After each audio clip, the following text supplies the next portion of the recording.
Hello बच्चों, let's see the question. And here the question says that consider the following statements. So we have to find out incorrect statements. तो यहाँ पे ना 4 statements है हमारे पास 1, 2, 3 and 4 as you can see. तो उनमें से जो incorrect statements होंगे वो हमें find out करना है यहाँ पे. So let's find out which are the incorrect. तो first दिया गया है that is the mutualistic relationship evolves when benefit of both species outweighs the loss. तो यहाँ पे क्या कहा गया है कि म्यूचुअलिज्म जो होता है, एक म्यूचुअलिस्टिक रिलेशनशिप में ऑब्वियसली दोनों को क्या मिलेगा, बेनिफिट मिलेगा, both will be in benefit. तो ये जो बेनिफिट होता है that benefit is more than the cost, more than the cost. तो ये बेनिफिट जो है वो कॉस्ट से ज्यादा इंपॉर्टेंट है, या फिर हम कह सकते हैं कॉस्ट से ज्यादा हमें बेनिफिट मिलता है. सो दैट इज अ ट्रू कि दोनों स्पीसीज को जो बेनिफिट मिलता है दैट आउटवेट्स द लॉस, यानी कि वो लॉस जो है वो हटा देते हैं, जो भी उनका लॉस हो रहा हो ना वो रिमूव हो जाता है. दैट मीन्स कि जितना इन्वेस्ट किया उससे ज्यादा बेनिफिट जो है दोनों स्पीसीज को मिलता है. फिर नेक्स्ट स्टेटमेंट दिया गया that mutualism involves when benefits of both species underweights the loss. तो यहाँ पे कंप्लीटली अपोजिट स्टेटमेंट है सेकंड वाला, कि यहाँ पे कहा गया है कि बेनिफिट जो है वो बहुत कम मिलता है लेकिन दोनों स्पीसीज का लॉस ज्यादा होता है. नहीं, ये तो क्या हो गया, रॉन्ग स्टेटमेंट हो गया.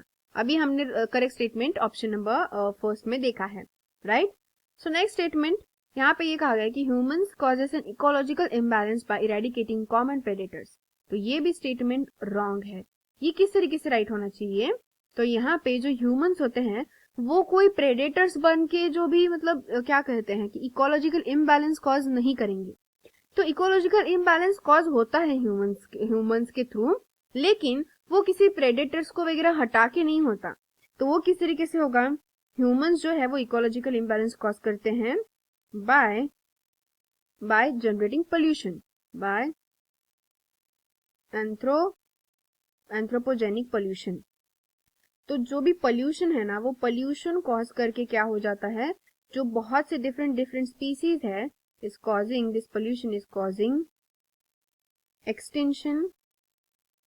extinction of many species.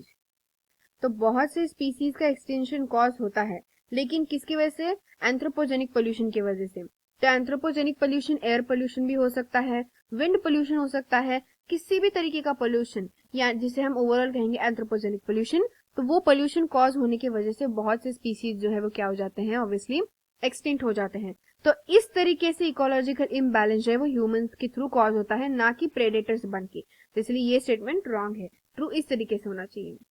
Next fifth बोला कि human bring about alteration in competition between species. तो ये ट्रू है कि जो ह्यूमंस होते हैं वो क्या करते हैं, कॉम्पिटिशन जो है दो स्पीसीज के बीच में कॉम्पिटिशन लाते हैं जिसकी वजह से न्यू अल्ट्रेशन होते हैं. So that's a true.